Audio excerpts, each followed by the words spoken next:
Hello, I know who you are, sir. Welcome to NerdVsWorld. Marvelous, thank you very much.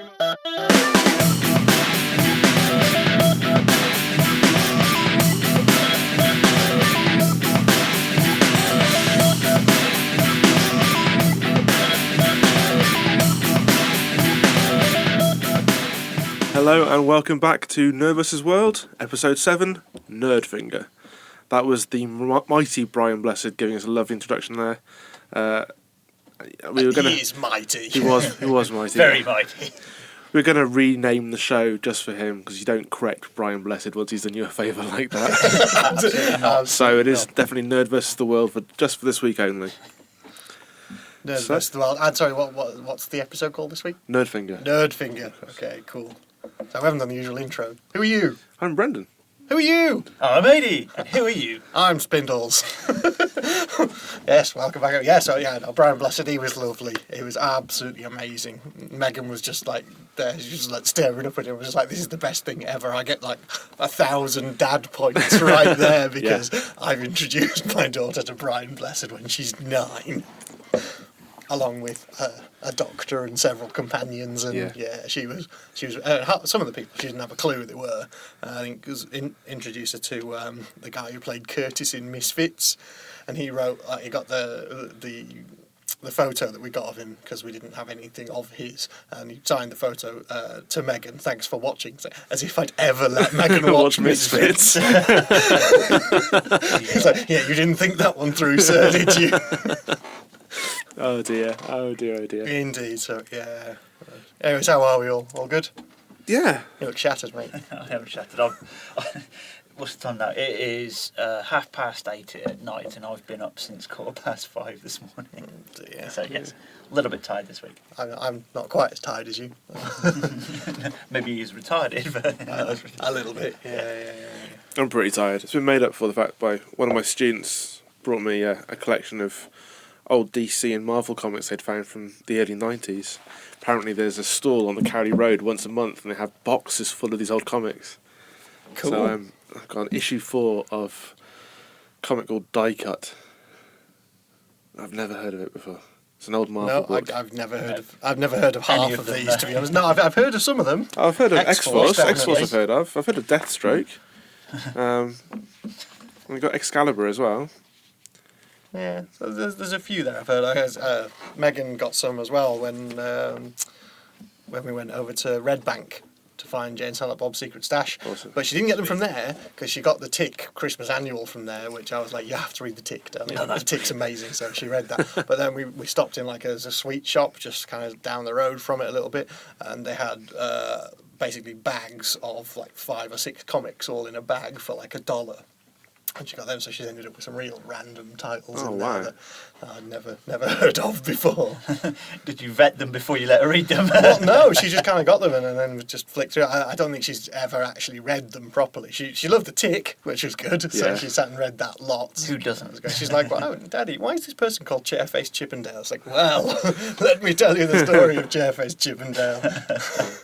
It's been quite a good time for comics because Marvel have their number 1s, free number 1s deal thing at the moment. I doubt this show will go out in time for anybody who wants it to get the bundle, but no, but it might do. I mean, because I signed up to it today, and they said the emails will start going out from Thursday the 11th. So yeah, but you have to sign up from it. Yeah, I think you have to sign up for it midnight. before 4 p.m. UK time on Wednesday. Oh, okay. So yeah, unfortunately, it won't be going out in time. But so for those of you who've missed it now, we're all getting 700 free comics. How about you? Yay! I would just recommend signing up to the Marvel Twitter account and Comixology. Definitely, yeah. Follow them for news of these sort of deals. They do happen quite a lot. Yeah. Well, this is their second attempt at doing it because the first time they epically failed because everybody smashed the servers and hardly anybody managed to download anything. But that should be fun. I'm looking forward to it. I'm trying to pick out which number 1s I'd want to get.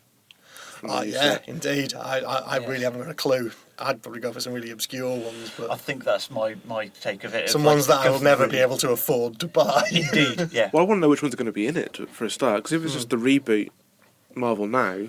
Well, that's only fair enough. Well, that's not even...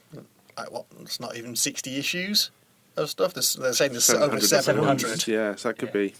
I want to get the new Avengers. If the new Yeah. Avengers, post Avengers versus X-Men, is in there, then I'll get that number one. They say they're putting out 700, but is there I read through it as much as I could sort of before signing up, but I couldn't make out whether there was limited to how many you can. I think Are you I allowed think it's 700, I think or it's is there limited 700 to choose to from? how many you can choose and download in a 48-hour period. Yeah. That's not going to help. I was gonna say, right, that'll be me driving around your house at 4 o'clock in the morning to hack Can I use your fibre? I need to download as many as possible. Rest assured, I will probably get as many as I can. So. Oh, I'll be getting some for sure. Yeah. Like I said, new Avengers, post Avengers versus X-Men. Definitely want to get that. Speaking of that, did you see the Marvel Phase 2 video that went out this week? These are all bonuses on the Phase 1 box set, aren't they? Yeah. I've deliberately avoided it because if I spend money on a big Blu-ray box set, I want to have not seen the special features before I buy the box set. Fair. So I've kind of avoided it. See, I'm never going to fall into that trap because I still don't own a Blu-ray. So. Fair enough. But I know they have Ant-Man test footage on there. Yeah. But and I haven't seen it, but I did see the Ant-Man test footage from. Well, Ant-Man is Phase 3, not Phase 2. Yes, but the test footage was still in their Phase 2 previews. I think it was right at the very end of it. I think the majority of it concentrated on Iron Man 3. Then there was a bit about Thor and a bit about the new Captain America. Okay. So it's all about the Phase 2 stuff. But then there were a load of Phase 3 announcements. Because there was Doctor Strange as well. Doctor Strange being done by the guys who did. Was it Star Trek? Or Star Trek? I can't remember now. Really in my notes. I thought it was the guys who did Evil Dead. Evil Dead, that's it. Yeah. Sorry, yes. The Evil Dead guy's doing Doctor Strange. Yeah, so it's the director and someone else. And it's looking likely that Thanos might not necessarily be the villain for Avengers 2. Well, do you think they're going to bring him into one of the other films as the baddie, or save him till Phase 3?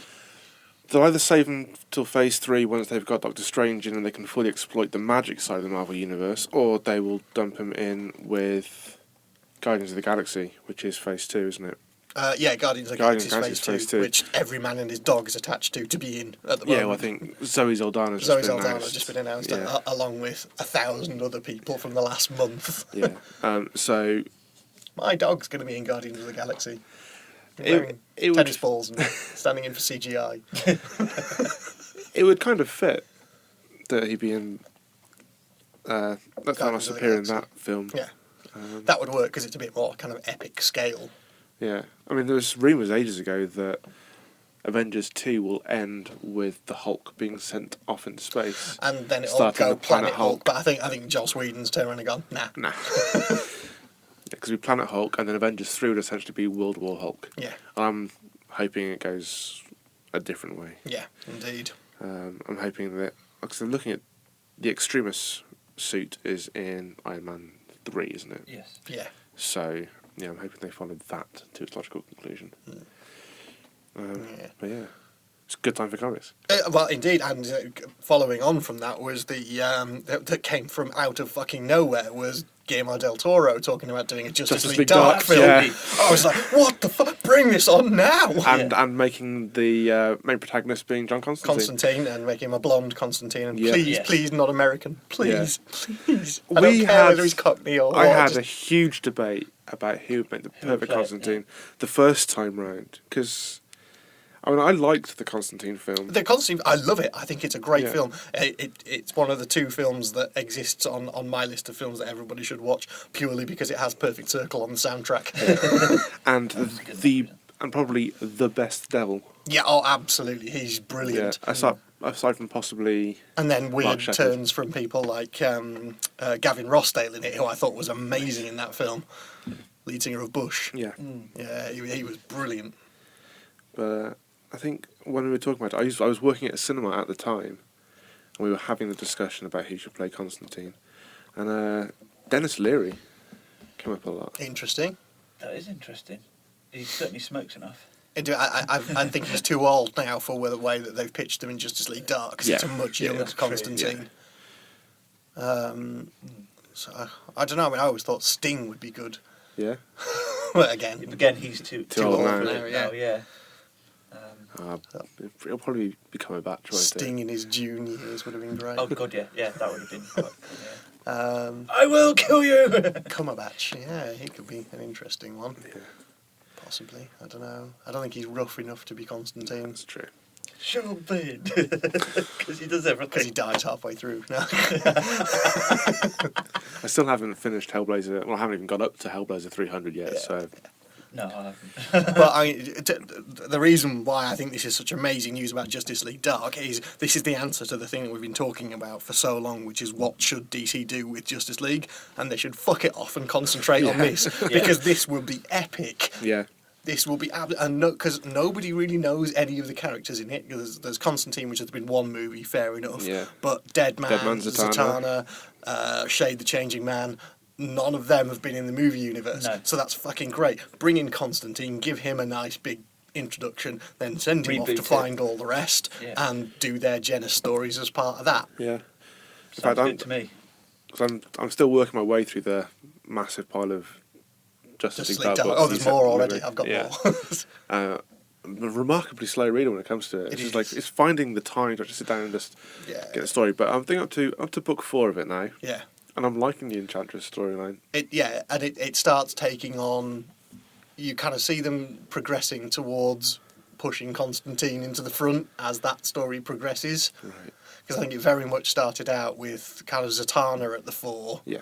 and Enchantress involved in the storyline, and then they kind of went, actually no, I think Constantine's better being the kind of leader of the group, and they really push him forwards a lot, and it's brilliant.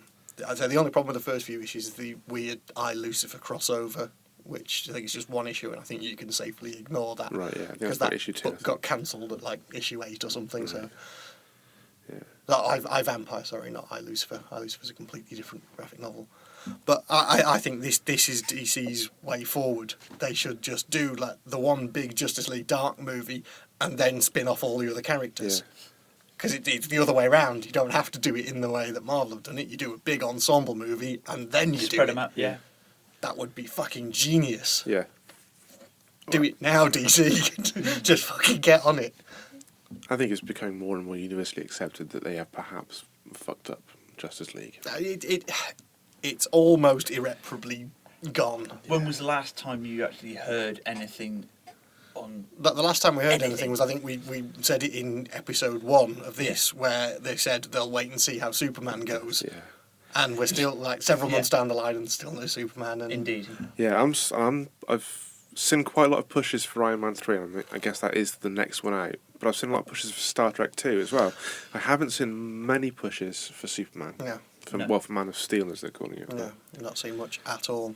I've seen one hang-on kind of bit to the bottom of a webzine. Yeah. And it was like an advert down the little bottom and click and play, and it was nothing that hasn't already been seen. It was just the same trailer that's out everywhere else. Yeah. So. I think the problem is, as we've kind of hinted at before with Justice League, is that they're just such big characters. Yes. Batman and Superman in the same film are just so huge that you can't possibly get the screen time for them to make it a viable story for each of the characters, No. let alone throwing Flash and Green Lantern and Wonder Woman and everyone into the mix.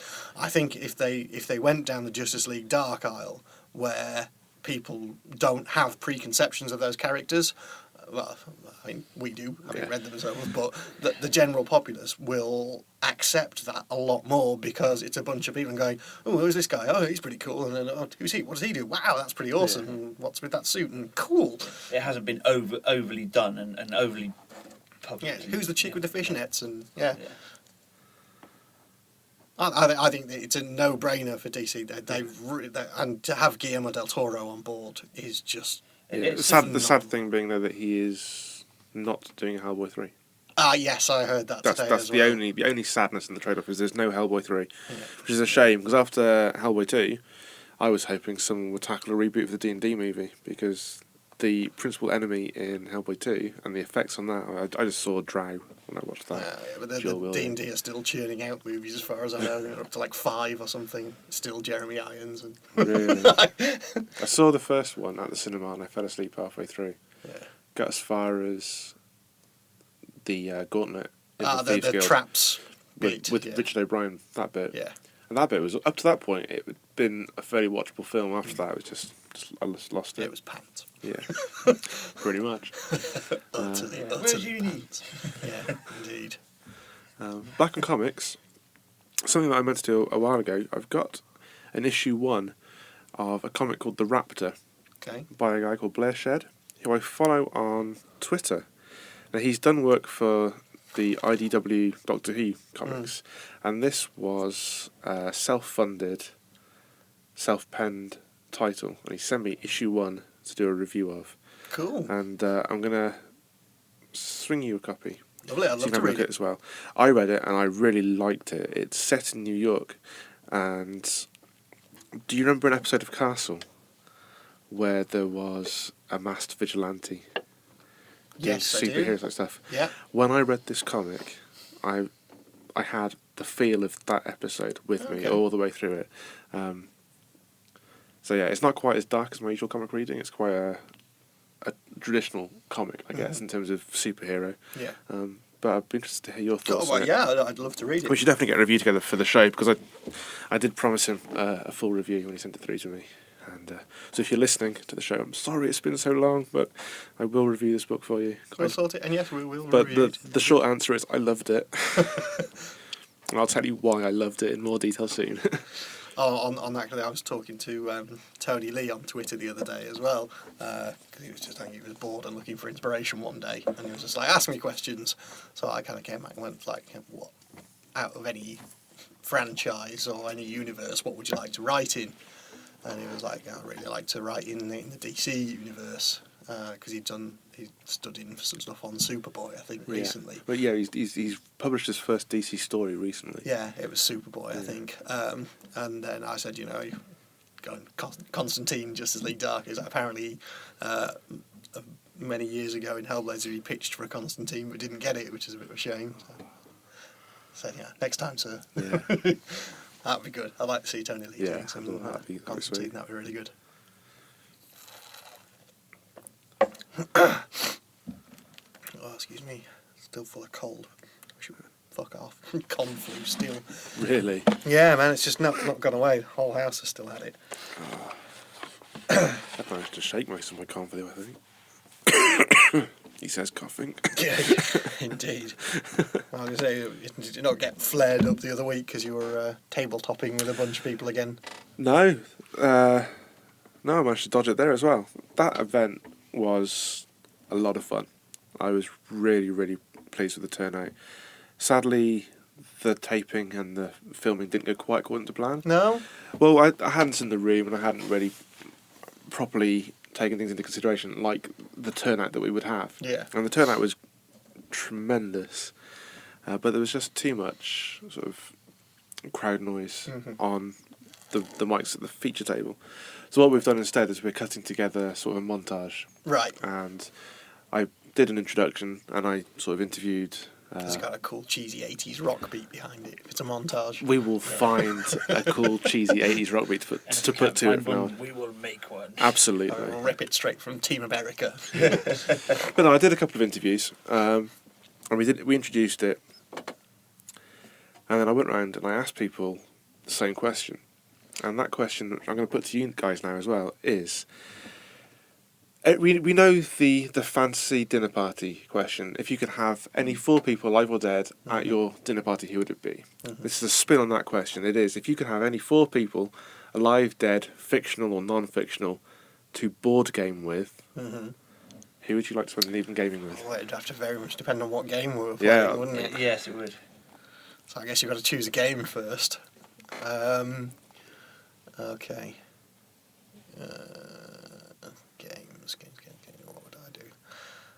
I think I'd probably have to go old school. I'd probably go for a kind of classic D&D campaign, so a classic Red Book D&D dungeon crawl. Okay.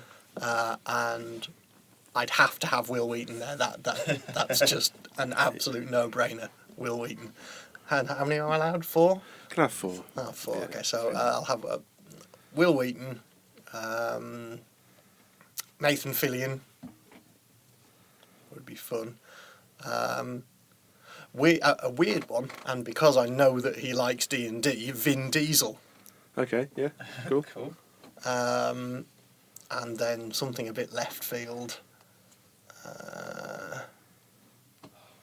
Who else on D&D? Orson Welles. Actually, I don't know, because it's As not the particularly King's left Master. field, but it would be probably Jim Parsons.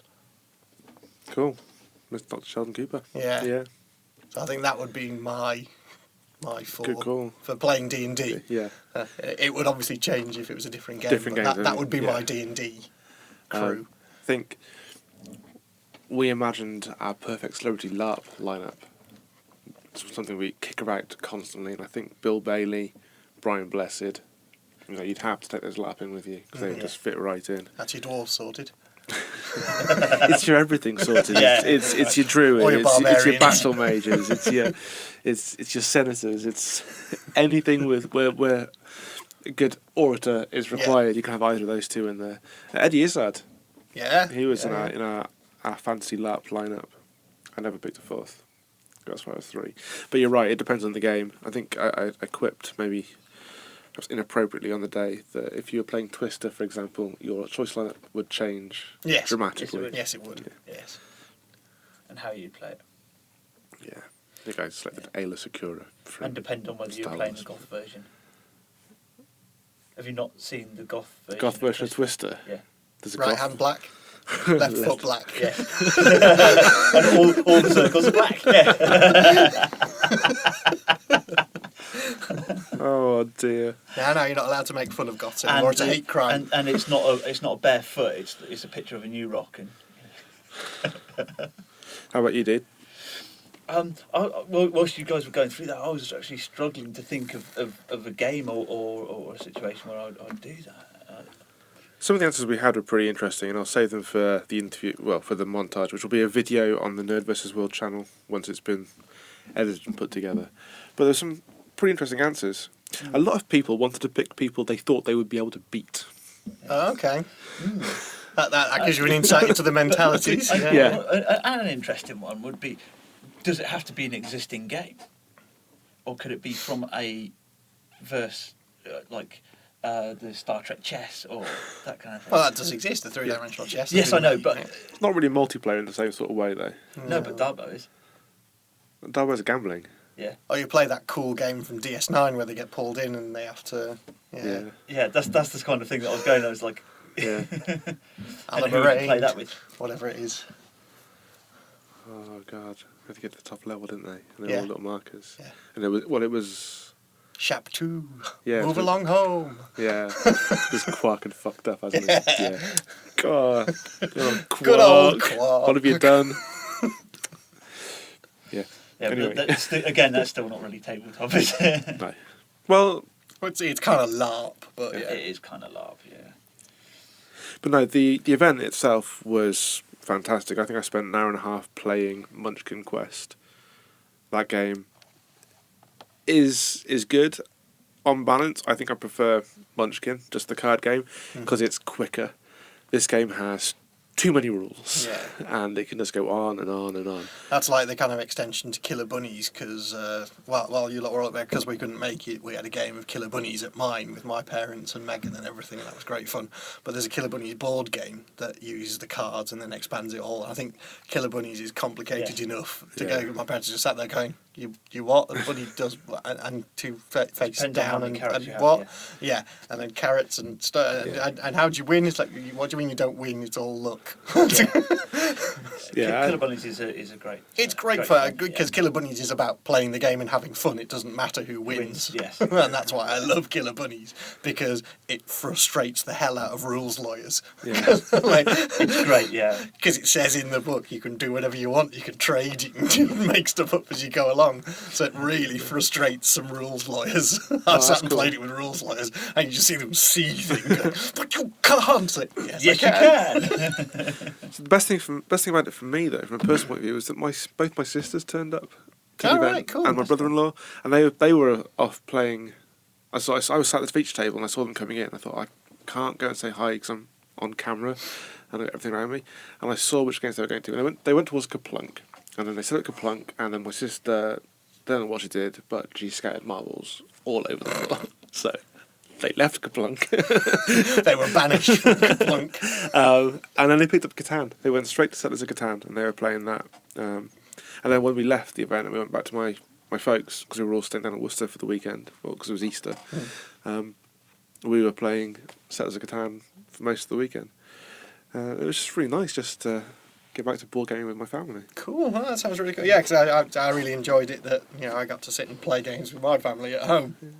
That's not something I've had the chance to do for a very, very long time, so it was good. I think it was kind of embracing the spirit of International Tabletop Day. Yeah. So it was good. I think it was just a tremendous event all round, just for that. And also, my D&D game on Sunday has been on hiatus recently because there's been 2 LARPs and one of the guys has been on holiday. So instead, we've been meeting up for board games, and we've played Small World, which is just a tremendous board game, and Pandemic. Yeah, cool. And we played a 3-player game of Pandemic, Sunday just gone, and we lost the game in 5 minutes. It's one of those games where when things start going wrong, they go badly wrong very quickly. So we'd set up a 3-player game, and 5 minutes later we were backing it up because we'd lost it. Oh dear. Yeah, it's one of those. Cool. Well, yeah, the next one's all set up, isn't it? I believe the Birmingham Geek Meet is a similar thing. I think that's more of... I think there'll be some gaming there as well, yeah, but I think it's more just like trying to... That's just a social thing, isn't it? Yeah, and sort of get people together who knew everyone at the Sci-Fi Weekender, but who didn't necessarily talk to people. Yeah. Because I knew most people via their Twitter handles, and, Yeah. we talked on Twitter, but I never actually said hi to them at the event. That's it. I'd like to get to know people a bit more as well, because Yeah. I didn't really have that much opportunity to speak to. I spoke to a lot of your friends over the weekend, they were lovely, but didn't really get a chance to speak to that many other people. Yeah. There's more of the SFX forumers that I'd like to kind of speak to, like Steve Ellis, because he does a lot of blogging for SFX, and I read a lot of his blogs. I like them. I wouldn't mind. I wanted to pick his brains at the weekend about it and ask him questions and maybe get him up here to do an interview at some point. But I think we both met each other on the Thursday night, both exceptionally drunk, and the conversation went as far as just beard envy, and then that was it. Nice. I think that was pretty much the extent of our interactions all weekend. Fair. Okay. So.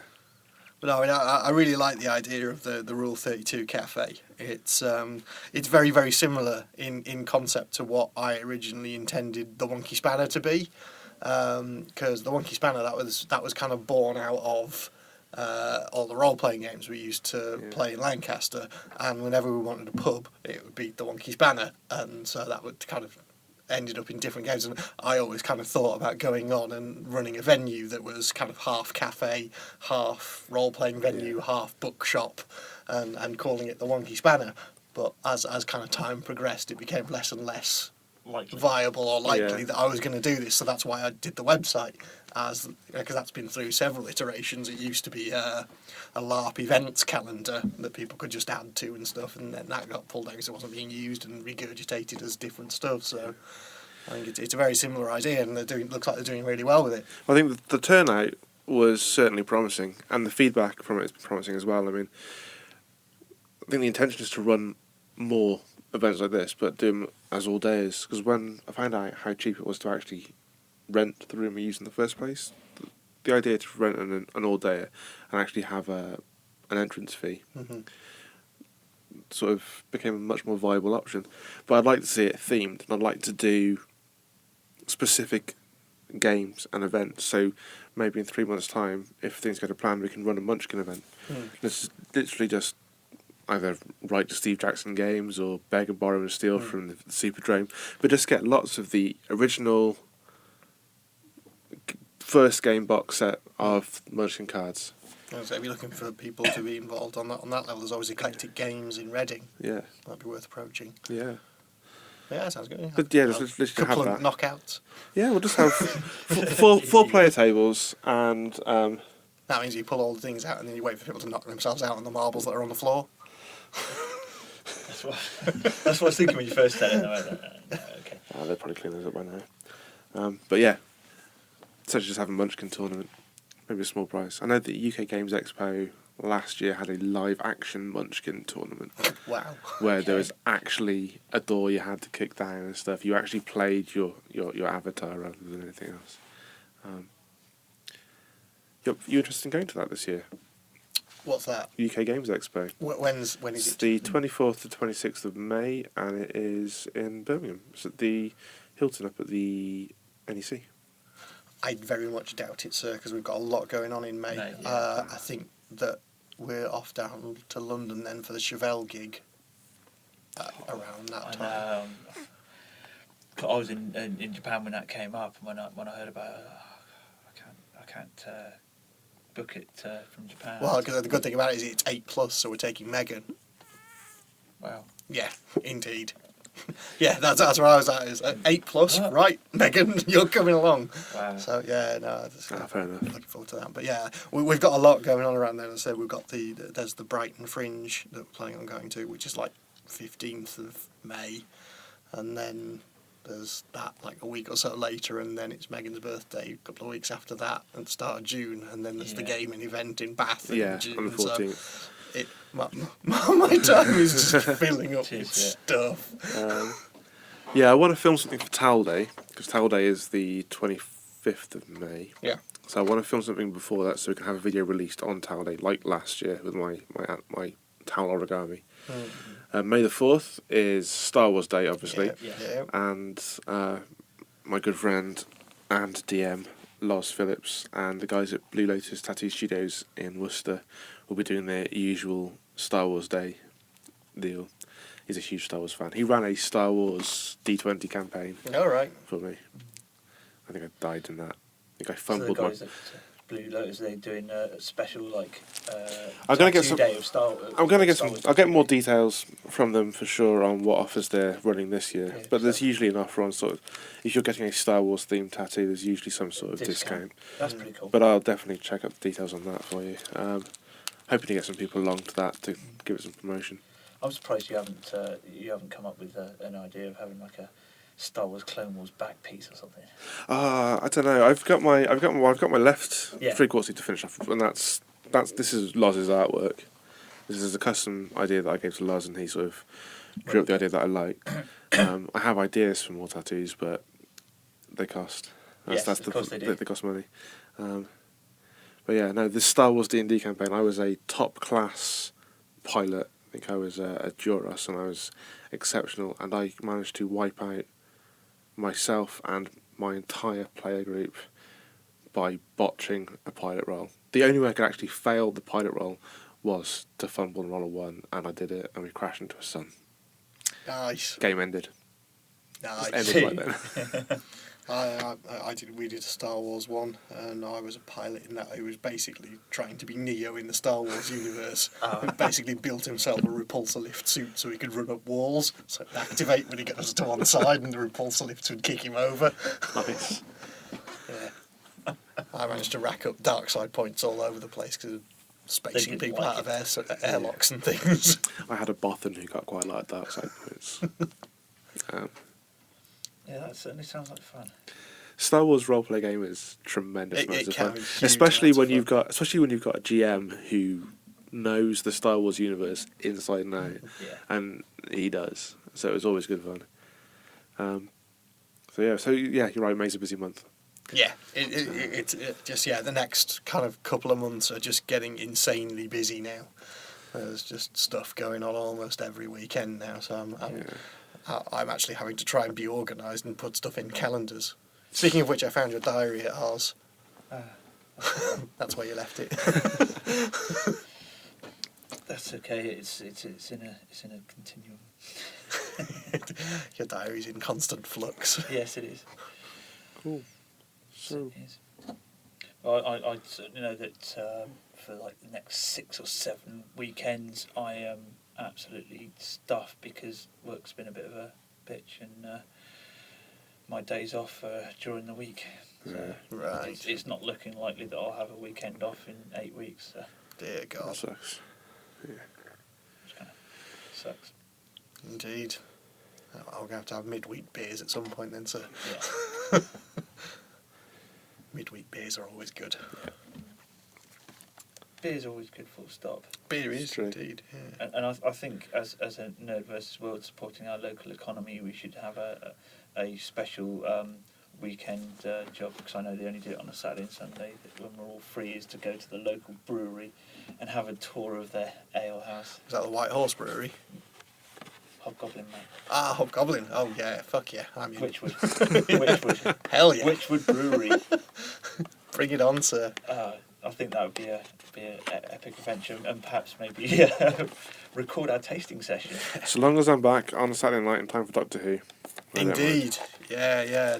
Do it on a Sunday. What have been your thoughts so far of the new Who? Of the new Who, the first episode, Bells of St. John's, I thought was damn near perfect storytelling. I loved that episode. I thought it was fantastic. Very, very good. I wasn't quite so taken with the second one. That could have been because I had to watch it at work and my iPlayer connection kept botching it out, which I find just frustrates me.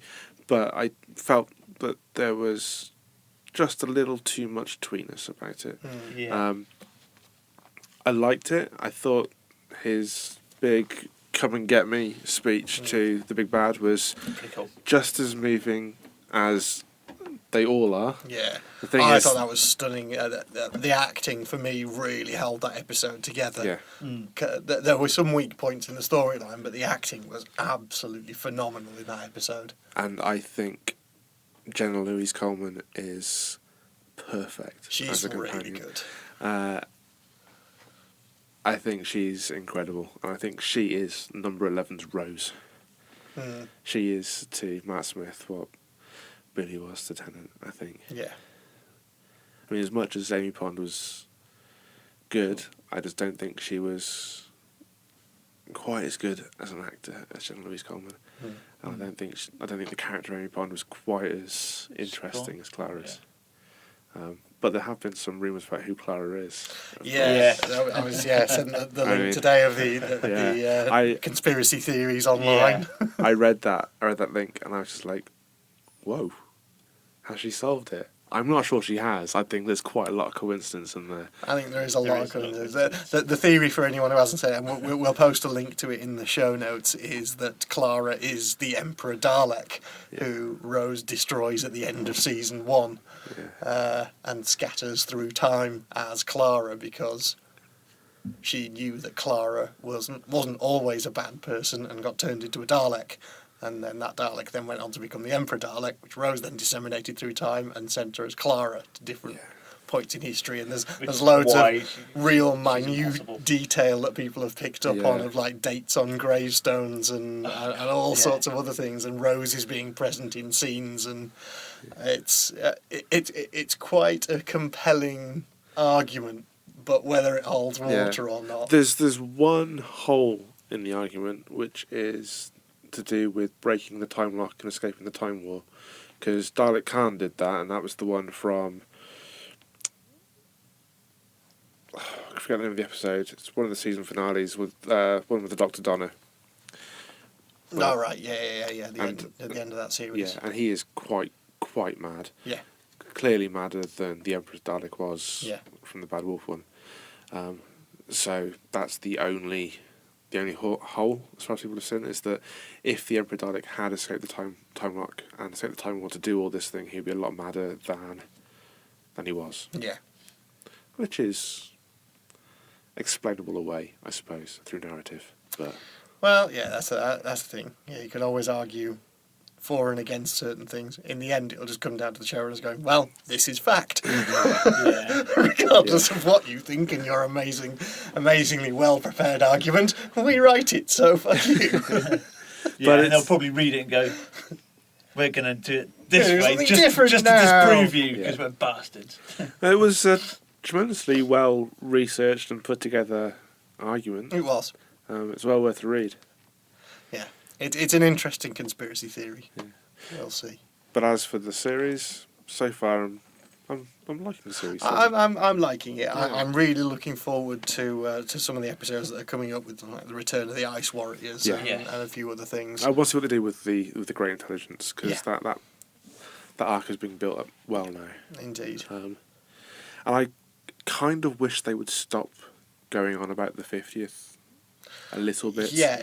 I'm beginning to feel like I've seen that episode before I've actually seen that episode. Yeah. You know what I mean? don't want to see everything about it. I like conjecturing about it and occasional little snippets, but today they went as far as showing webcam live from the set. Yeah, set footage from Trafalgar Square, which I think is going just a little too far. Yeah, I mean this is the 50th anniversary of Doctor Who. You do not need to build anticipation to quite that sort of level. There's already enough anticipation out there. Yeah.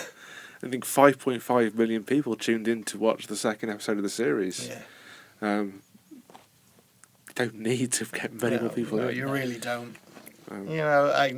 There's been some interesting news, which is the David Tennant and Rose coming back. Oh god, yeah, that's great, and that's a nice bit of news for us to know. And sadly, Eccleston has said that he isn't. Well, yes, indeed, he isn't. But I think he's always said that. I think he has always said it. I think he's said from the point he finished that he wouldn't go back and do it again. Yeah.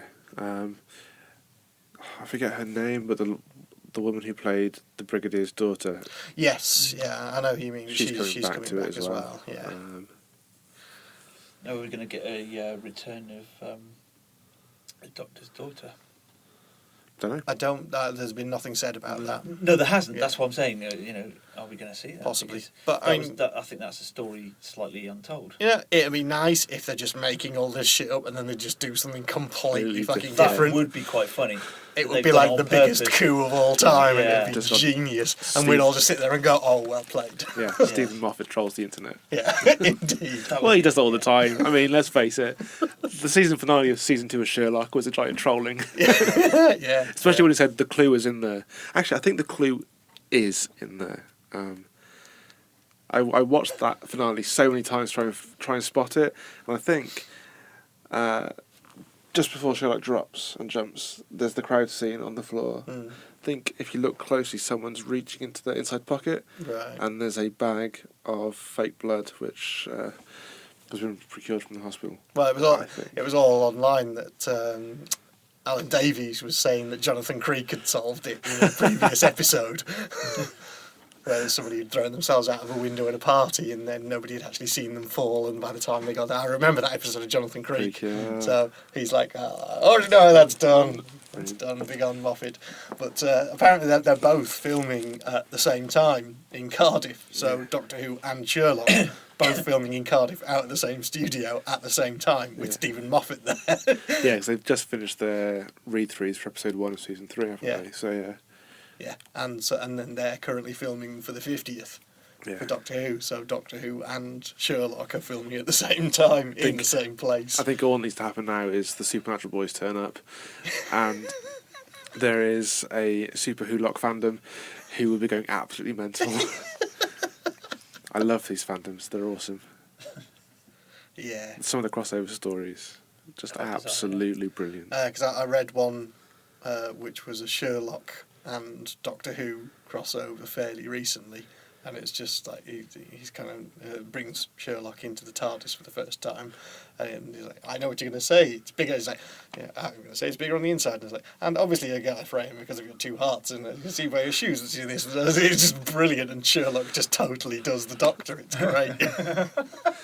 There are some fandoms that's which a different kind of fan site. Yeah. Well, that's those fandoms exist as well. It was probably going that way. That was just the teasing intro. So what are your thoughts on the new series?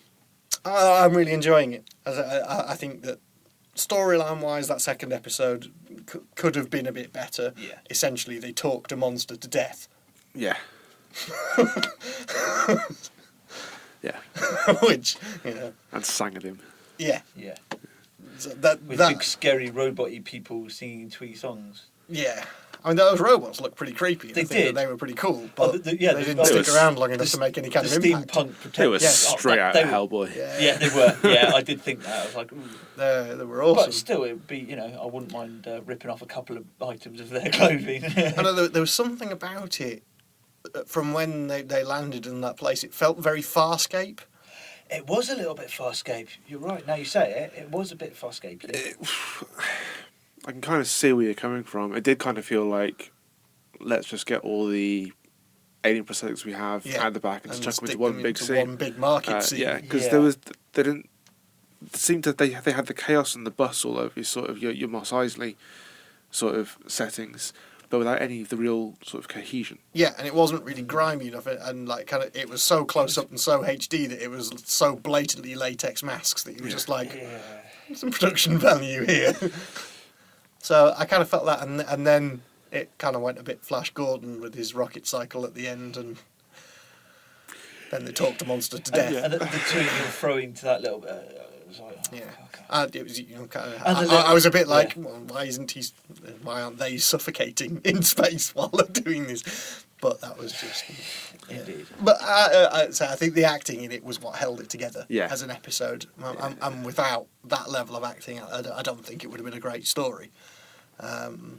Even though it kind of had the epic, the something of the something title. Yeah, the Rings of Akatona. It's a thing with Doctor Who that some of the highest rated episodes of all time are like the something of the something else. The way it works, but The Remembrance of the Daleks. yes, The indeed. Trial of the Time Lord. Yes, indeed. That was good. Yeah. Yeah, it was. So yeah, I'm interested to see where they go with it, as always. Yeah. And I can't wait for more. I'm looking forward to it Long to go. immensely. Yeah. Where are we at? Anything else for the show? Well, it's late already. It's 9:20. Is it? Yeah, yeah. So what have we talked about? We talked about Tabletop Day, we talked about comics, we've talked about Doctor Who, Talked a lot about comics and Marvel and. had a chat about RPGs. Ooh, yeah. Do we want to throw in Disney Star Wars, dude? You're saying that Disney's dumped Lucas out. Oh, I didn't research enough. Into Oh well, no. I mean, yeah, the whole Disney LucasArts thing is just they're basically shutting down. Disney's taken over everything Lucasfilm, and they've shut down the games division, which is LucasArts, which is a shame. But and they're gonna license Star Wars properties rather than in-house development. yeah, so it's kind of an inevitable move. They've shut it down, really. But you know. Yeah.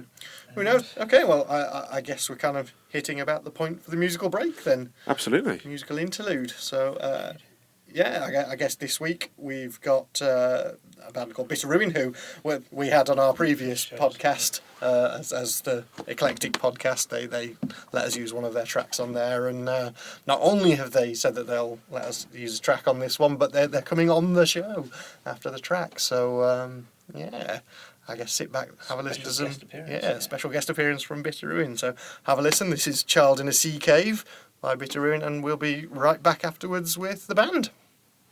Crazy banter and mental health. Grey matter against myself. Constantly unwanted skin. Unfortunately holds it in. I loved you and you fucking let me down. You've given me a bush to beat around. And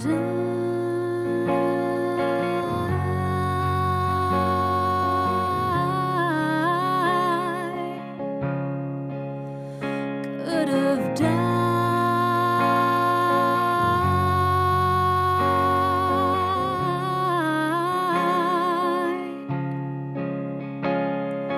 I have never been a battleship. I've just been carrying cargo. that's why I feel so sunken.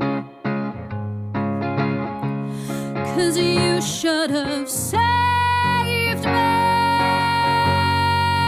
You should have saved me. Left like a light bulb, off no switch in a dark room. You should have saved me. You should have saved me. A child in a sea cave, watching a tidal wave. What's the point when I drink to drown? And where's the light when the power's down? When I loved you and you fucking let me down. You've given me a bush to beat around. And I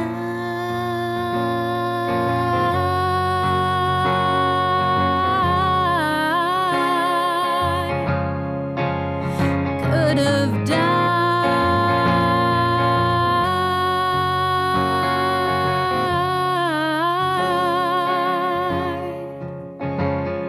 You stood and watched them make me walk the plank, knowing I was tied to a cannonball. And so maybe that's why I'm going overboard. 'Cause you should have saved me. You should have saved me. Left like a light bulb, off no switch in a dark room. You should have saved me. Oh, you should have saved me.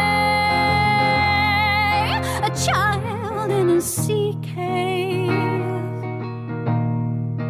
watching a tidal wave. Cold, cold, cold. Change, cold, cold, cold. Change, cold, cold, cold.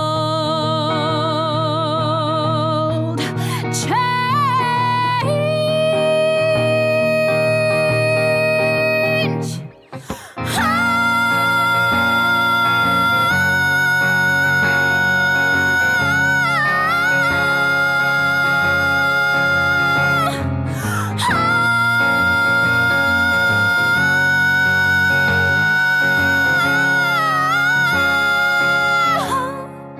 You should have saved me. You should have saved me. Left like a light bulb, off no switch in a dark room. Oh, you should have saved me. You should have saved me. A child in a sea cave, watching a tidal wave. Okay, and welcome back to this week's NerdVsWorld Nerdfinger. That was the marvellous Bitterroon you've been listening to there with Child in a Sea Cave. And we are joined from Bitterroon HQ down in Brighton via the wonders of modern technology by the band themselves, Georgia and Ben. Hello! Hello! How are you doing? We're doing wonderful, thank you. Excellent. Yeah, busy day, so we're resting now, relaxing. It's the evening. Absolutely, and well you should. I see you managed to get your voices back now, I take it. Just Yes. about, yeah. Yeah, you've had a bit of a week. Yeah, it's been a bit insane over the last couple of weeks. We're still kind of floating from the whole scenario. the whole Kickstarter. Still buzzing from it. Yeah. So yeah, crazy. Yeah, it was absolutely amazing because I was sat watching it during the day while I was at work because kind of me and my wife were like, oh, who's gonna pledge? Is it gonna be you? Is it gonna be me? I don't know. And then I was kind of looking at it at zero, and then looked at. Next time I looked at it, it was like 50 quid or something had gone up really quickly, and then I saw her name going, right, so she's backed it then, so I won't bother. And then I just sat and watched the number just shoot up before lunch. It was ridiculous. I don't think of all the the scenarios that we thought might happen, that was the only thing we never predicted. So yeah. Yeah, well, I mean, just we were took totally us- prepared to like have to get a loan out and put some of our own money in, and it was just like so not how we thought it was going to go. We were terrified before we launched it because, asking for it was £20,000 that we asked for, and we deliberated on that figure for so long before we launched the project. We were so scared that we thought it was going to be a 30-day long kind of plugging campaign, and we just thought it was going to be horrible, but it was amazing. Yeah, absolutely. I mean, it's 12 hours and it was funded. You must have just sat there just going, oh my God, how? Yeah, it was just a really nice feeling because we'd sort of built ourselves up to be really stressed out for a month. And it was like within 12 hours, it was over. Great. And we could relax a little bit, So that was But really actually, nice. At the same time, we couldn't relax because we hadn't made any plans for Yeah. what to do when we reached our goal, and all of a sudden we had 10 minutes. We suddenly realised we was going to do it. And we had 10 minutes to make some kind of thank you video and to think how are we going to show our gratitude to all these people for doing it so quickly. And we just couldn't. We couldn't. So It was just insane. It was amazing. Yeah, and then of course you have the realisation that now you've actually got to do all of those rewards that people have pledged for. Yeah, I mean, That's I think that was something that it's funny because a lot of people have said to me, "Oh my God, Georgia, you've got your work cut out for you. You've got 10 paintings to paint." And actually, it's really fun to just. I mean, I would be doing that anyway, but so it's really fun to be painting for a purpose and with a kind of real reason and a good reason for it. And a theme to the paintings as Yeah, well. so it doesn't feel like we've got a lot of work to do. We probably have. We're probably totally underestimating it, but yeah. It's all right. We'll do it in bite-sized chunks. Cool. So I'm just going to have to stop just for 1 second. I'm just getting notifications popping up on my screen, and they're going to end up on the podcast. So I'm just going to quickly try and turn my notifications off, Okay. because then I'm not getting lots of sprinks and doinks while I'm talking to you. We won't either. Now, how on earth do I get to that? Brendan, any clue? No idea. No? Okay, this is going to be fun. They could be like sound effects. Yeah, indeed, yeah. It's just random people coming along. Well, we could always pretend that that's another person adding to your Kickstarter account. Yeah. That is the what it noise is. of somebody pledging. It's the new total. Forget it. We're just going to have to deal with it. It's only going to be the Sound out later, occasional it'll be fine. boink and sprink. Yeah, we'll edit it. Yeah. Okay, cool. I guess kind of down to start. I mean, we'll obviously be putting the links to the kind of your website and the Kickstarter and everything in the blog descriptions and so forth. And there's obviously a lot of information on there about kind of how you guys met and how you all started off. But I guess kind of what I wanted to ask was kind of whether you could give us any insight into how you came up with what the ethos was going to be of you as a band. Kind of what was it that shaped you or kind of gave you the ideas to go out and do what you've done? Yeah. I mean, I think, are you talking specifically about the music, or when you say ethos, are you talking about the whole kind of DIY? Well, everything. I mean, I was going to come a bit more later onto the kind of the DIY way the approach that you've taken. So I guess to start with, just kind of where the idea for the music and the band came from.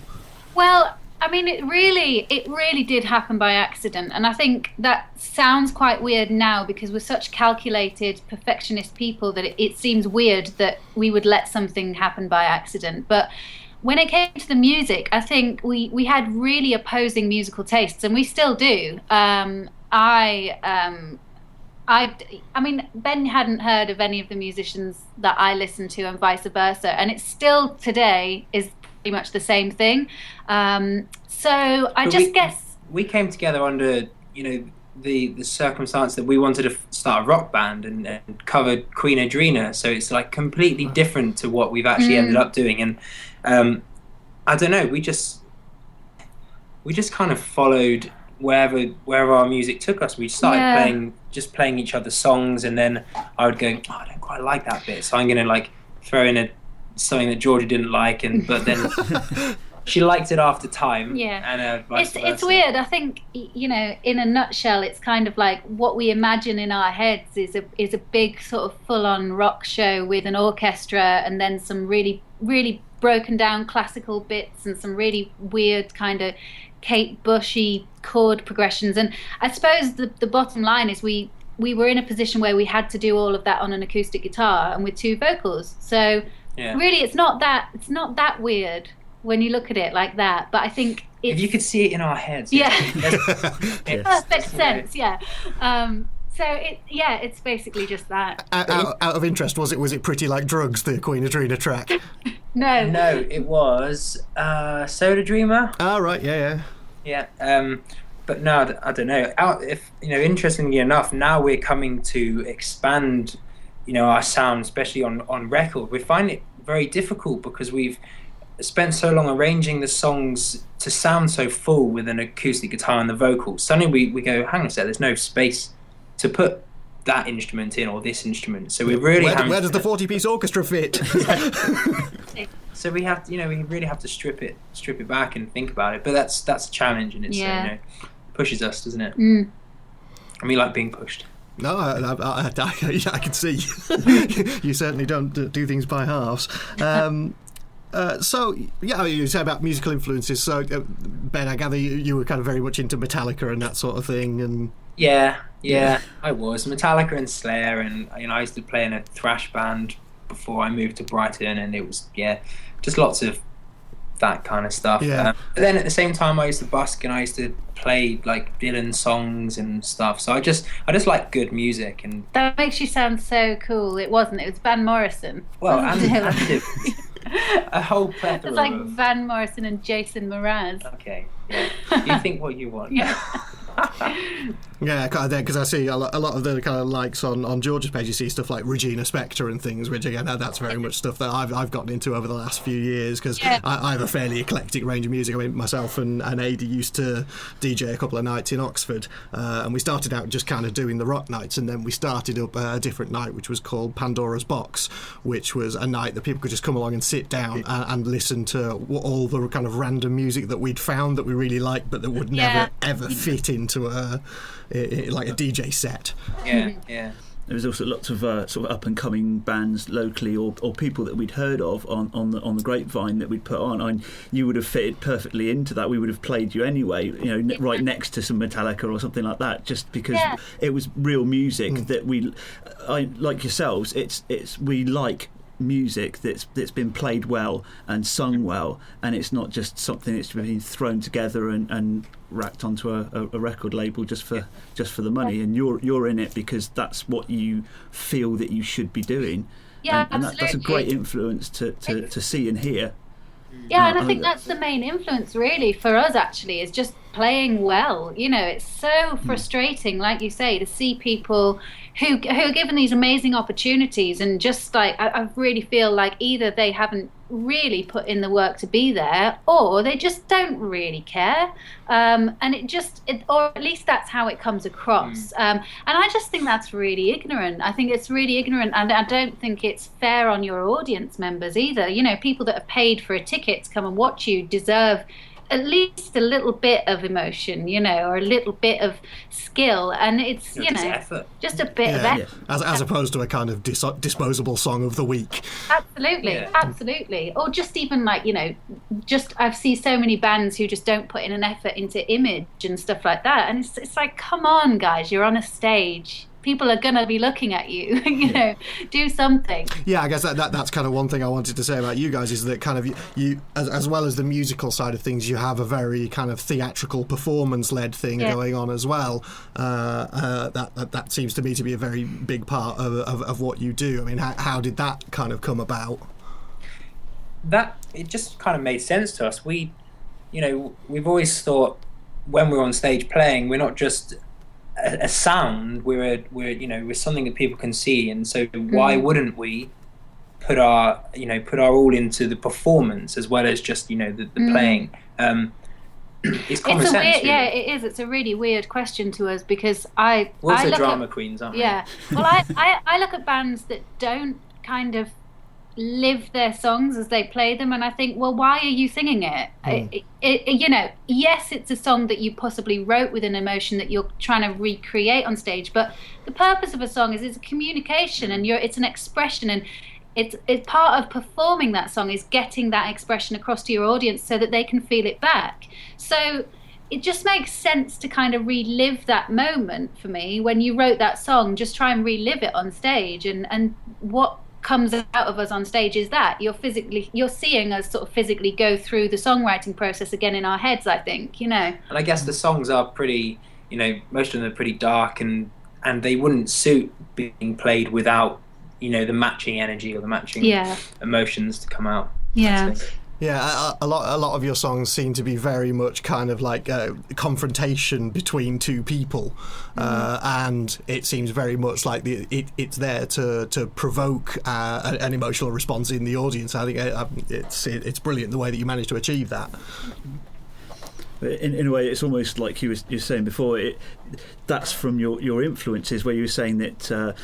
You each didn't get on with each other's musical taste to start with, so you've almost put that presence into your songs as well. So just like you can have some of this. And it does.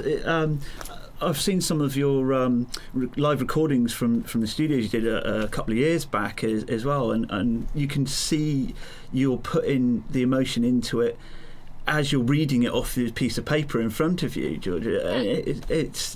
It's nice to see that, and that's something that I was so happy that Simon introduced me to you guys when he first came to see you some years back now. Yeah. And that's been.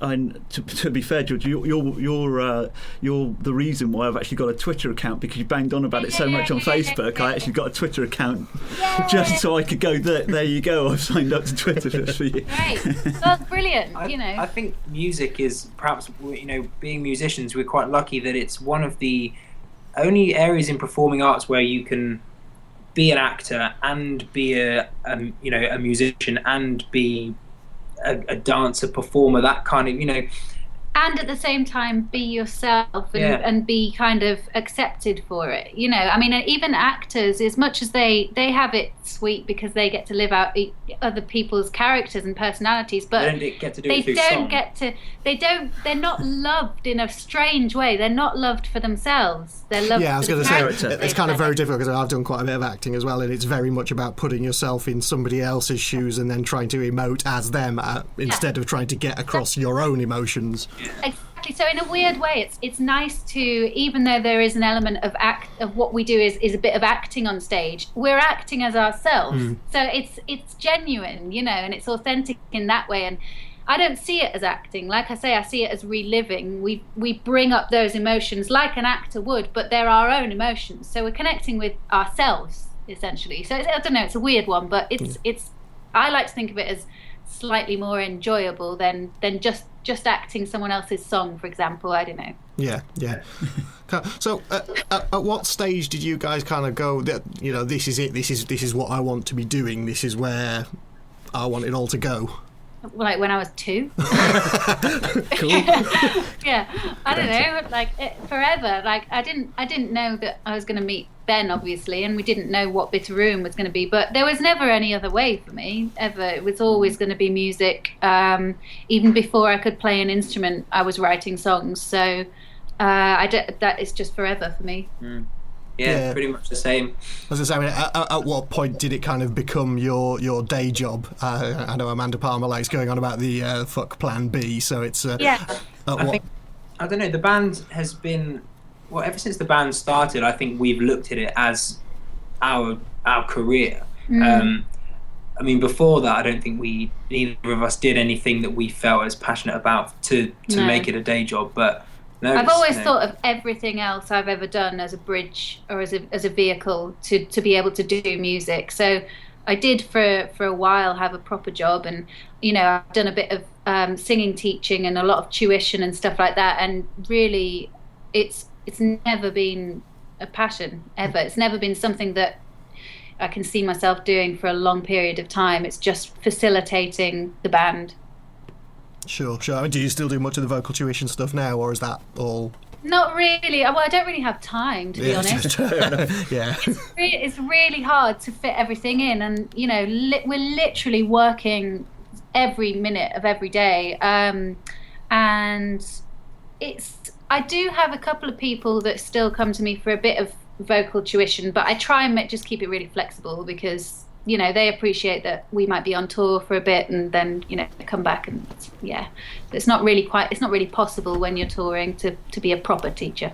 Yeah, I mean, speaking of touring, I said the first time I came across you guys was when I was going to see the Evelyn gig in Coco, which then it wasn't an Evelyn gig apart from a weird bit via video halfway through, and you guys kind of ended up as their kind of on-spec support act because of the volcano and ash cloud and everything. So how did all that come about? Oh my God, that was a story that, I mean, I don't even know if we know how that came about. Other than the fact it's that as close to divine intervention as I could ever get, to be honest. An actor Give me a sign, a volcano goes off. To be fair, everything that Ben and I do, it always has this really nice way of coming across as luck.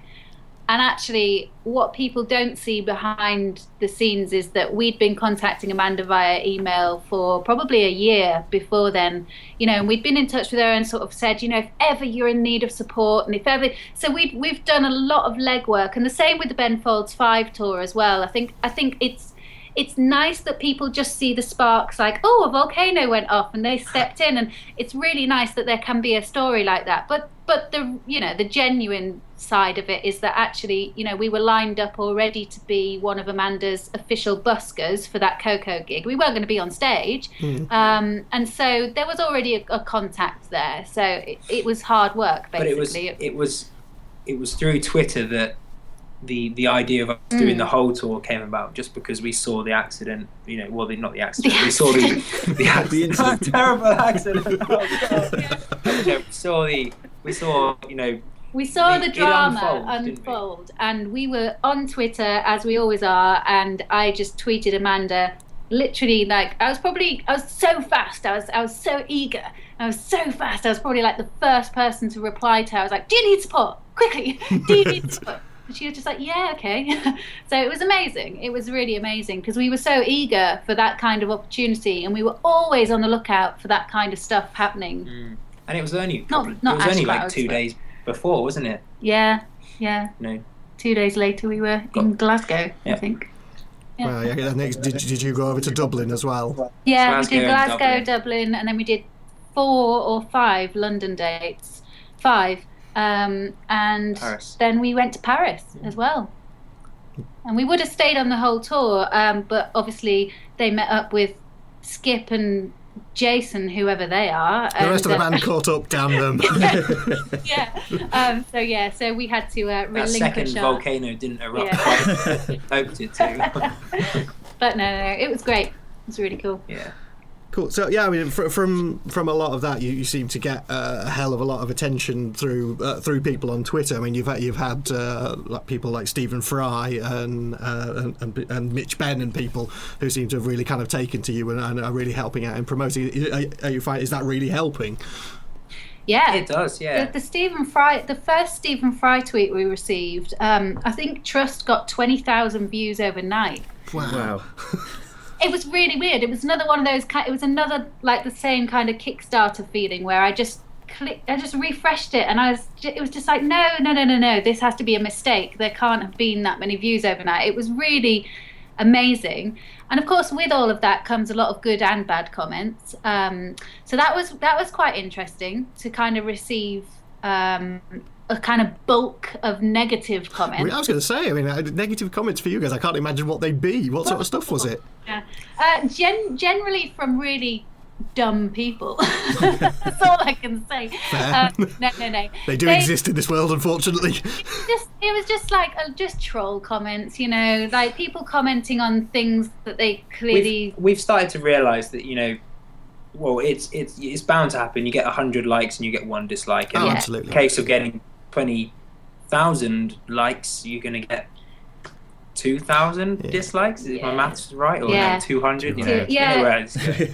It's in a way it kind of pleases us now, because we literally do look at it like that. We have a method where we go, it's okay if we've got 1 troll, that means another 100 people have seen our music, and in a weird way it kind of always works out roughly like that. So it's I think it took Georgia a long time to get used to it as well. She used to take it really personally, didn't you? Yeah, I did. And I used to say, well, ignore it. Most of it was about her anyway, so yeah. Well, I was like, it's fine. They're kind of telling the truth. No, a lot of it is it's female bitchiness, though, isn't it? It's a lot of it is aimed at me, so and a lot of it was me actually doing it.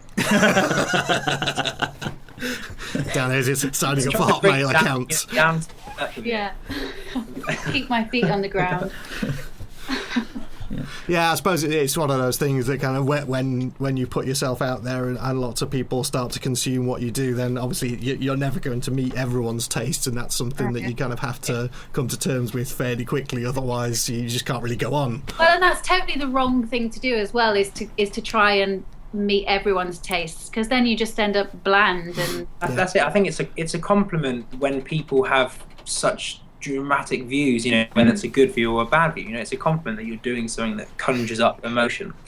I'd rather that than no comments at all. No comments, but we like to ruffle feathers. Well, he does. I do.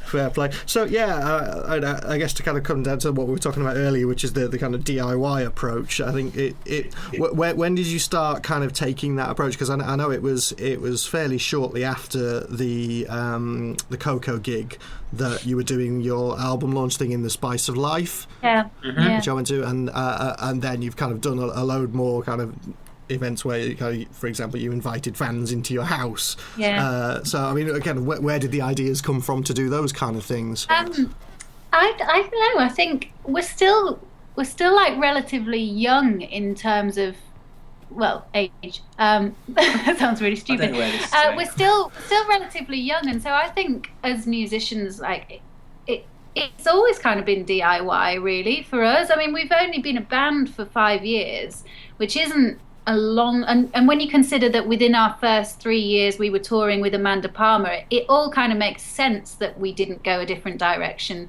And I think a lot of it actually is by force. We have to do these things, otherwise we won't progress. And the bottom line is we are so determined to get our music out there that a lot of people see us as sort of doing kind of really amazing things and pushing new directions and stuff, but all we're doing is trying to think, right, what can we do next? How can we get other people to see our music? And I just think it comes from being driven really. And so much of it has been trial and error. We've made mistakes and we've learnt from those mistakes, and we are very driven, and we try and, like Georgia says, if we want to do something, we don't try and find someone to do it for us. We say, well, we can do this. We can build ourselves a website, we can get ourselves promotion, distribution, we can do everything. We don't need we don't need someone else to do it for us. It'd be nice if someone did it for us. Yeah, I mean, do you find that all the kind of tools that you need are there for you, be it in an online platform or just things that you can buy? Do you think that everything you need is there, or is there anything missing? Well, up until last week, I would have said money was missing. So it's nice to have found a way to create that online. I think Kickstarter's massive, but in terms of things missing, I think TV is really hard to get into, and unfortunately, a lot of people still rely on airplay and radio play to really find their music. And there are only certain types of people, maybe even just like 5% or 10%, something silly like that, who actually actively search out music. And I think a lot of people are still spoon-fed what they hear.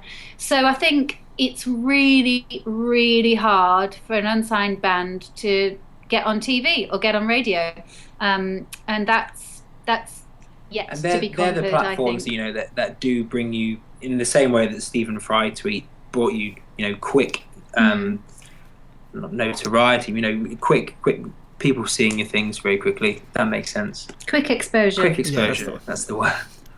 Thank you. Yeah. TV is another. Yeah. I mean, it's insane. Like, we were watching the first series of The Voice. We actually knew somebody who was on it. All right. Who we'd met like once, and we watched it just out of interest because we were like, oh well, let's watch it and see if he's any good, because we knew this guy, and it was just amazing actually watching his Twitter feed after he did the show, because he went up from about 70 followers on Twitter to about 27,000. Wow. And it was just like, wow. And he was on primetime TV, but he was singing a cover, and I'm like, You let yourself down. no, but well, I wouldn't say that to him. It was more just like shock at, wow, this isn't something new that people are seeing. This is just something people are seeing on TV. They're connecting with a new artist who actually, I won't mention his name, but wasn't really doing anything massively new, and he gets 27,000 followers in an hour. And it was just insane to see that happen. Yeah. And again, I think a bit like the Stephen Fry tweet, it's just getting that sort of those mass sort of splatterings of exposure that really mean the difference between whether you are a band that's sort of kept off the radio and kept off the TV to being rocketed into mainstream. Really, it's interesting. I mean, I guess kind of I don't watch The Voice or X Factor or anything like that, but as far as I'm led to believe, it's kind of slightly less irksome than the others in that they kind of don't look at the person and just judge them on the actual talent of their voices. But even so, then it's just as bad. Yeah, well, yeah, okay. I'll continue to avoid that as well. Then I kind of completely agree with what you were saying about the maybe 5 or 10% of people go out and just search out their own content. I mean, that's certainly something that I do. I think most of it in this room, basically, we have an idea of what we want to consume, and we'll go out and find it, and then we'll use services like Last FM that I use, because if I'm listening to an artist and it's got my Last FM plugin, and it'll bring up 5 artists that it recommends that may be slightly similar according to other people who've listened to it, and that's the way that I kind of find new stuff and interact with it all. But I would hope that that's the way things are going more.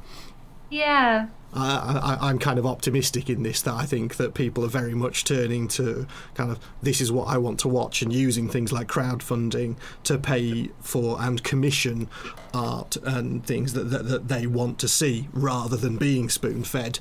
You do kind of despair though, don't you? Because even like what you're talking about there is exactly what I do, which is I'll go on Spotify, look straight away at the related artists. I'm not interested in the artists that I already know, because I've already got their stuff, and then straight away I'll jump over to YouTube, and the sad thing about YouTube and Facebook is that that's for the sort of mediocre, kind of interested in music but not that interested in really digging deep to find good music. The sort of mediocre music lover, their main source is either YouTube or Facebook, and they have been so overrun with promoted posts and advertising now that I just think people are getting really disconnected from any actual video. People used to share videos on Facebook and you would actually watch it. If somebody recommended a band, you would actually watch it, and now it's just like there are so many actually promoted things that I'm just disengaging. You can't find it in amongst all the game spam. Yeah. So it really game and there's always like a Universal or an EMI advert at the top of my feed, because I'm or pictures of kittens. Exactly. I don't mind kittens. Ben's the one posting all the kittens, but it's so it's kind of, I think in a way it's reverting a little bit. I think it was looking up and now it's looking down again, and I don't know how it's people a are going to battle. find music. I don't think it'll always be in the middle. But we will break through one day. Oh, I have no doubt. I mean, from any of the exposure that you've had from people, have you ended up with any radio or TV play at all? Yeah, we've had play on like Radio 6 music, that kind of stuff. Never anything huge. No.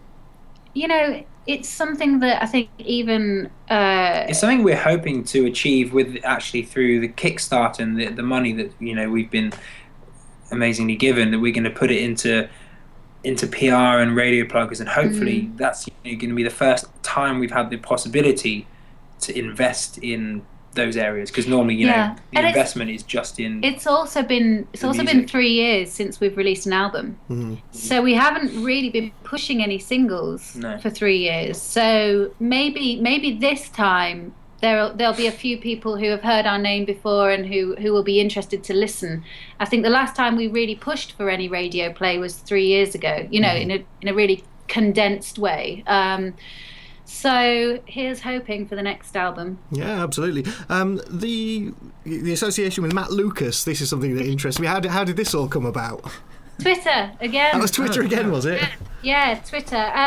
When we were promoting the single for Trust, the video, for Trust, we sent Stephen Fry the link, and I sent Matt Lucas the link because I love Matt Lucas, and I sent, I think maybe 5 different people that I sort of respected and thought were good people, and they were on Twitter and they were fun. And, one of those would have been Neil Gaiman, one would have been Amanda Palmer, and maybe Ben Folds as well. So there's a select few people on Twitter that I was like, hey, I think you'll like this.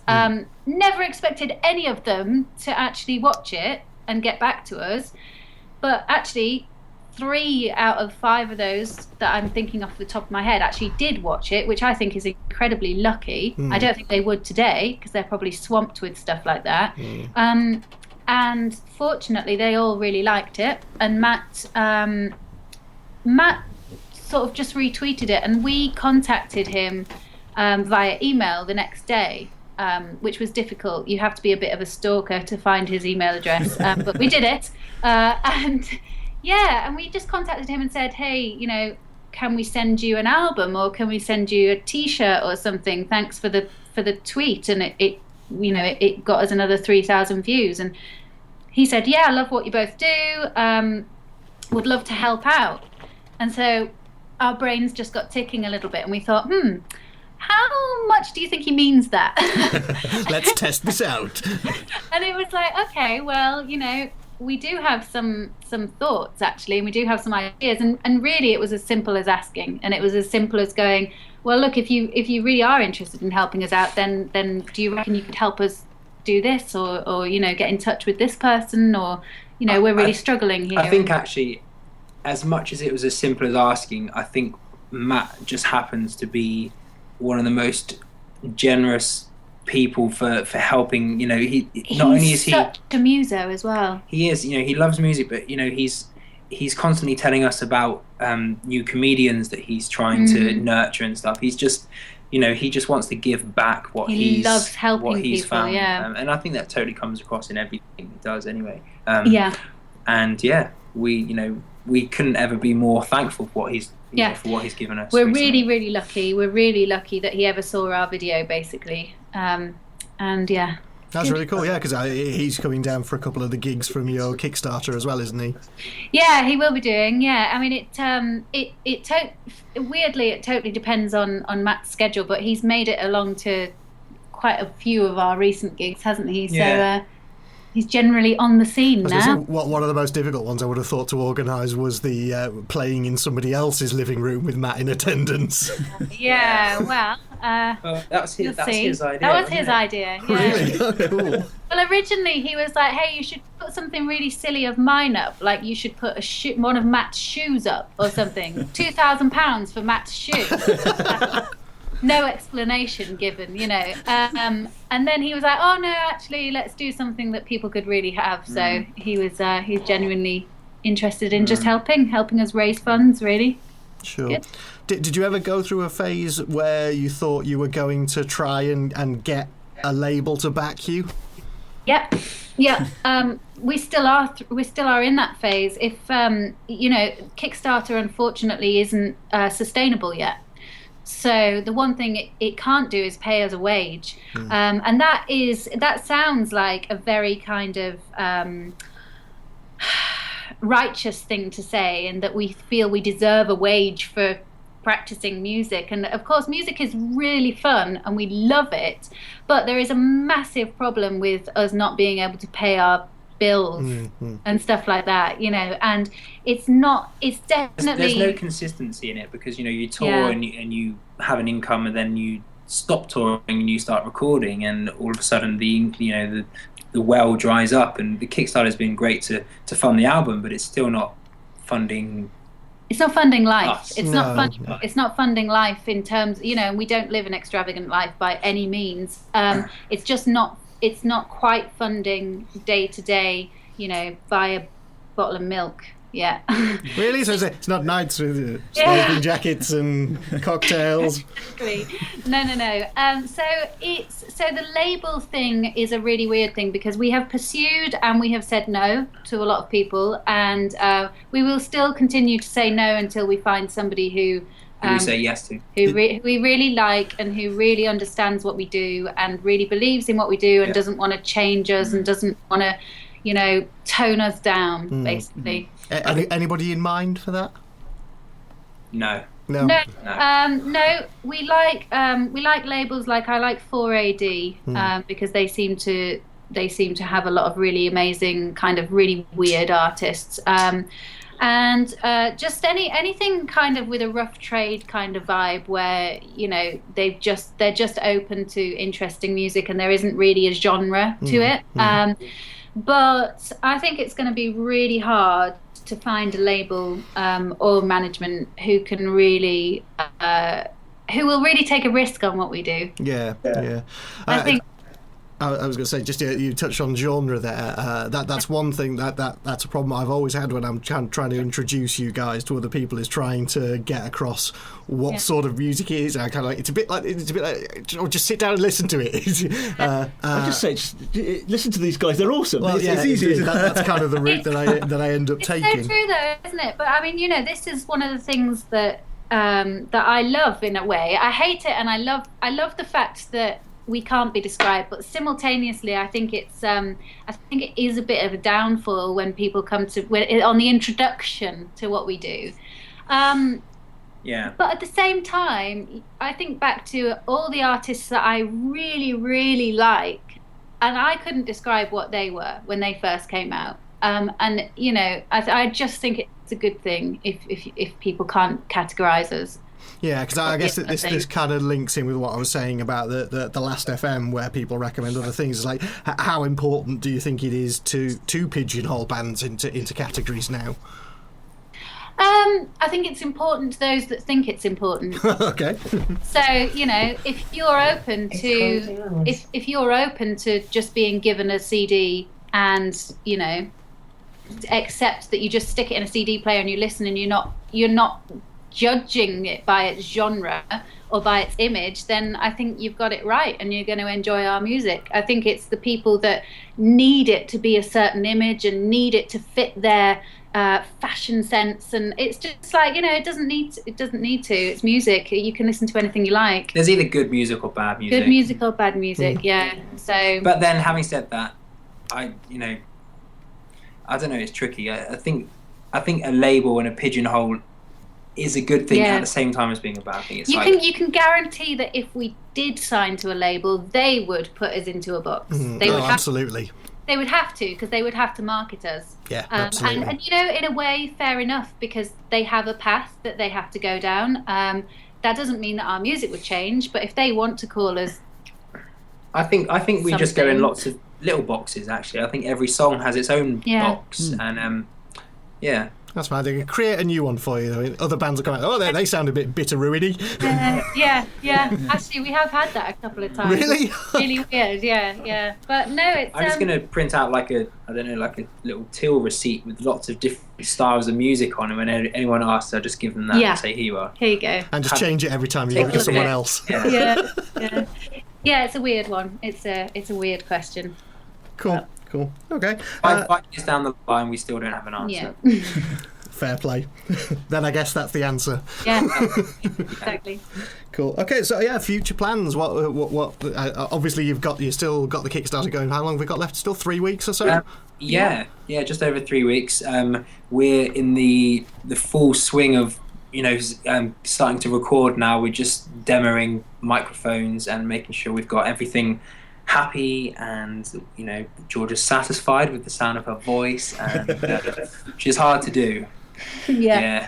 And and then it's all going. We've actually, one of the reasons we wanted to build our own studio and to record at home was to give ourselves the freedom to not have to say, right, we've got 2 weeks in this studio, or we've got to have deadlines, because we've always found our records previously to have somehow ended up with a really tight schedule to be recorded.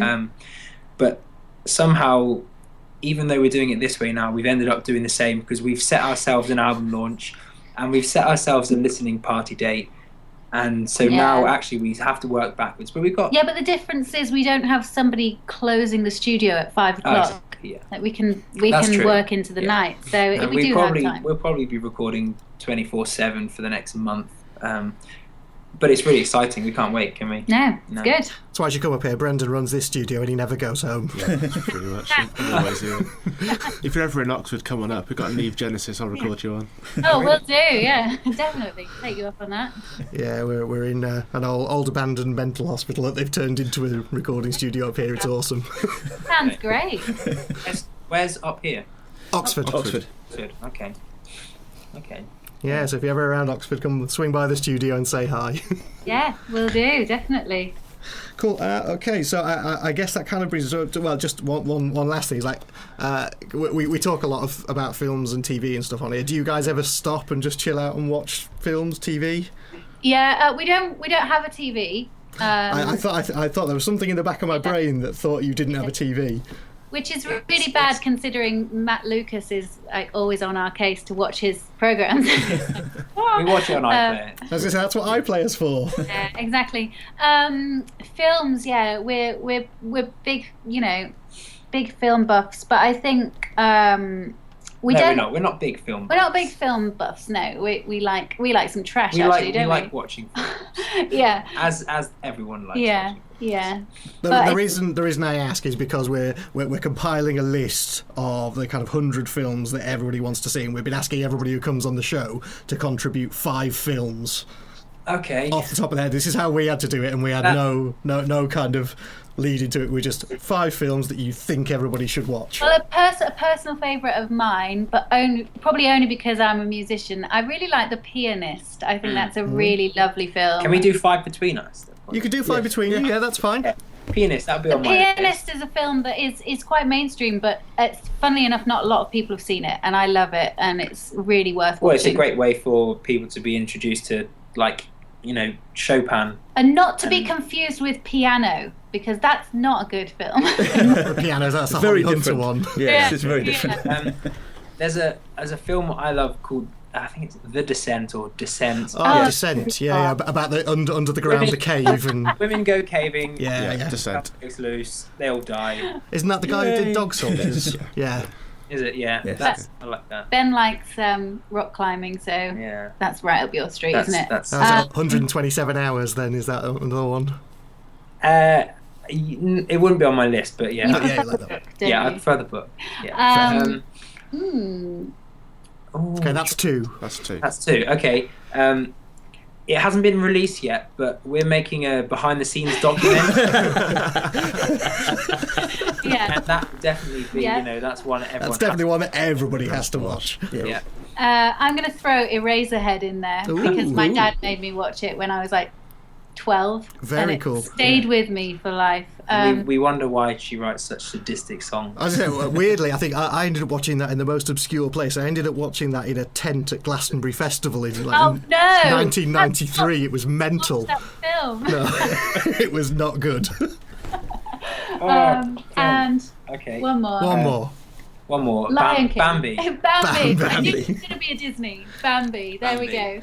It's got joy. It's got sadness. It's got It's got walking in the forest. It's got Yeah.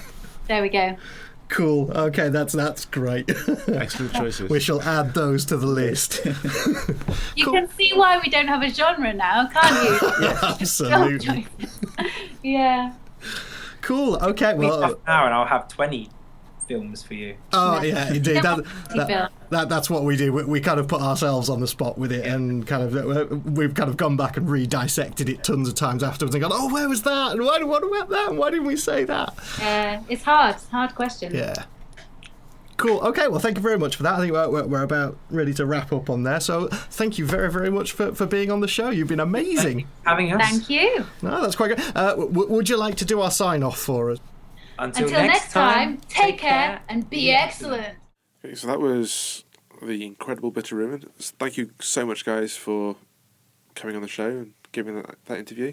Indeed, you were wonderful. Thank you. And I think everyone's now going to go and watch Bambi. Add Bambi to the list. That's it. Just imagine listening to some Bitter Ruin songs while watching Bambi. Oh no, there'll be a whole Dark Side of the Moon, Wizard of Oz sort of crossover. Maybe we can do that. Maybe we can start like a new conspiracy theory. if you listen to a Bitter Ruin album and watch Bambi at the same time, it sort of like plays out in the same sort of way. Okay, maybe not. But anyway, that is all we have time for this week. Thank you everyone for listening. Indeed. So as usual, find us on Facebook and Twitter. I'll put all the usual links in with the show notes. But yeah, come and find us. Send in stuff you want us to talk about, ideas for people to get on the show. Or, want to come on the show yourselves? Come on the show. Certainly, if you follow the links onto the Kickstarter for Bitter Ruin, do so. Absolutely, yes. Check out their Kickstarter. And if you're in a band yourself, if you know any bands and you think that their music would be a good fit for the show, let us know. We'll get in touch with them and let's play one of their tracks. Absolutely, yeah. Well, that's what the musical interlude is there for, is to get music out there. Anyway, until next time, I've been Brendan. I have been Spindles. And I've been Ady. Take care and be excellent to each other.